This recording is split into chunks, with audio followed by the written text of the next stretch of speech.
যারা কবরের মধ্যে শুয়ে আছে আল্লাহ প্রত্যেকের রুহে পাকে পৌঁছে আমিন। আল্লাহ প্রত্যেকের কবরের আশা মাফ করে, আল্লাহ প্রত্যেকের কবরকে জান্নাতের বাগান বানিয়ে দাও আমিন। আল্লাহ অন্ধকার কবরকে আলোকিত করে দাও, শান্তির কবরকে আল্লাহ শান্তি বানিয়ে আল্লাহ তাদের জীবনের গুনাহ মাফ করে কিয়ামতের ময়দান আল্লাহ দয়াল নবীর শাফাআত করে দেন আমিন। আল্লাহ মুহাম্মদ বাবুল আল্লাহ তার বিদেশের জমিনের মধ্যে আল্লাহ কাজ কারবার পরম দেখা হইলে আল্লাহ উপরে আমিন।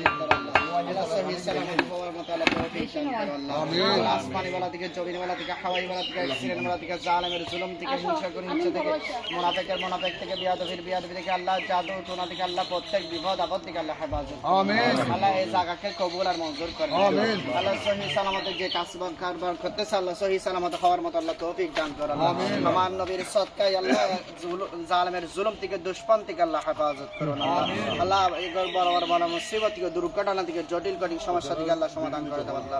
আল্লাহ আমরা যারা হাত তুলেছি আল্লাহ আমাদের জীবনের গুনাহ মাফ করে দাও আল্লাহ। হায়াতের মধ্যে আল্লাহ ফুরান্ত বরকত নাযিল করো আল্লাহ। আমাদের রিজিকের মধ্যে আমলের মধ্যে নিয়ামতের মধ্যে আল্লাহ ইজ্জত সম্মানের মধ্যে আল্লাহ কোটি কোটি করে বরকত নাযিল করো আল্লাহ। হাজ করে আল্লাহ আমাদের জীবনটা আল্লাহ সহি সালামতে আল্লাহ জীবন করার তৌফিক দান করো আল্লাহ। আল্লাহ আমাদেরকে দুনিয়া আখিরাতে শান্তি নসিব করো আল্লাহ।